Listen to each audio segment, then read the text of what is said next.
How do you do? I'm Inspector Johnson from the police headquarters. The law that prevents the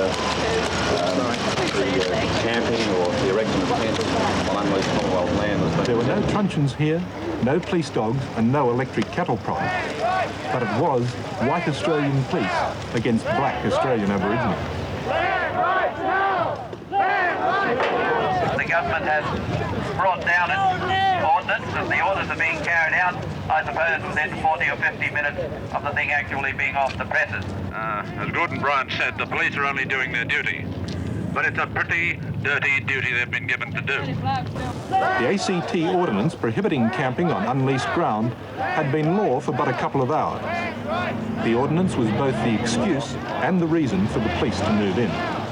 Now, this sorry story started round about January early this year. Australia Day. Australia Day 1972 saw, as I remember it anyway, the first Aboriginal embassy erected outside Parliament House. At that time, I don't think it was intended to be anything other than a fairly temporary measure. It was intended to demonstrate the great need for attention to be given to the Aboriginal cause, and in particular land rights.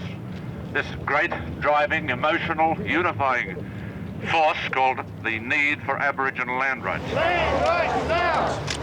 The police paddy wagon and the police trailer can cart away the immediate evidence of the Aborigines' dissatisfaction, but the problem is surely left behind.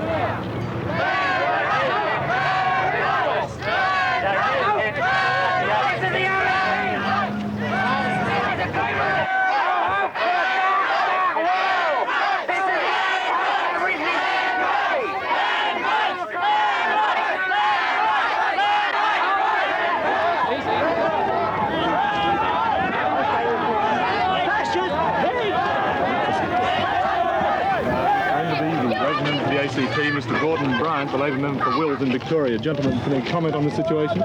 Yes, it's a great commentary on government's proclaimed desire for law and order. They have done this. I mean, this is a deliberate act. These people were not hurting anyone. It was a peaceful assembly. They objected to this flag.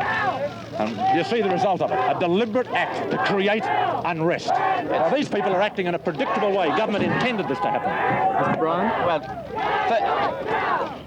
the most despicable action that I've seen government perpetrate in my 20 years in public life. What should the police do? They didn't need to do anything. The ordinance is there. They could have, the government could have taken some action to entice them away or make some offer, some symbolic gesture in the Parliament, and it would have all been over. But they wouldn't do that. They'd rather bring all the forces of the police here and drag them off.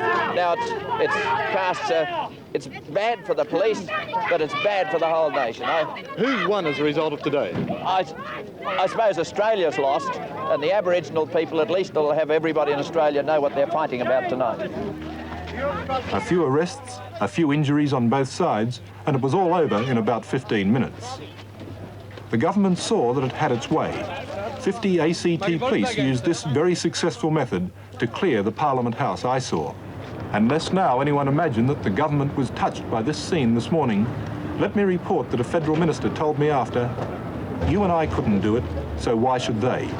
We told them to move, they got what was coming to them, they deserved everything they got."